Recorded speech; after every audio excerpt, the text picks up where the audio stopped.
Pour Nicolas Baylis, l'inquiétude grandit à mesure que le vide se rapproche de sa maison. Après 18 ans de vie ici, l'infirmière et ses 2 enfants vont sans doute être forcés de plier bagages. Nous étions au milieu de la route quand nous nous sommes installés ici et maintenant nous sommes au bord de la falaise.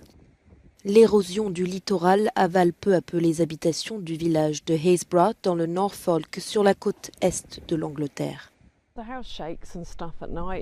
La maison tremble la nuit.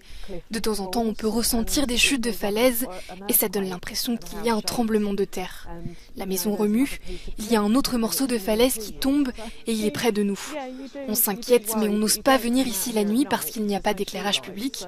Alors on s'accroche jusqu'au matin en espérant que ça va aller. Plus de 1000 personnes vivent ici.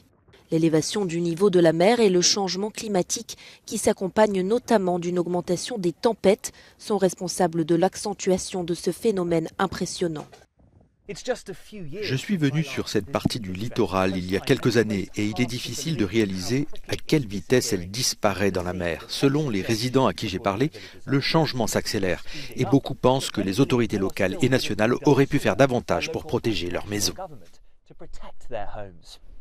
Les barrières construites par le conseil municipal n'ont pas résisté car le coût de leur entretien a augmenté.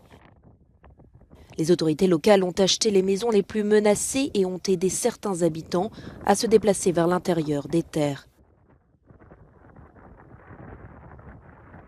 Quand nous avons de très fortes pluies, nous avons une chute de falaise. Pensez-vous que davantage aurait pu être fait pour protéger votre village ? Oui, il y a longtemps, c'est un peu tard maintenant. Quand nous avons emménagé ici, il y a 25 ans, ils disaient « Ils ne laisseront jamais le phare partir, ils ne laisseront jamais l'église partir. Si Haysborough disparaît, cela ira directement à Wroxham et ensuite à Norwich. Mais ils ne semblent rien faire et je ne sais pas s'ils le feront un jour. » En 20 ans, 34 maisons de cette partie du littoral se sont effondrées dans la mer. Si rien n'est fait, des dizaines de plus vont disparaître dans les 2 prochaines décennies. Et le village de Haysborough n'existera peut-être plus.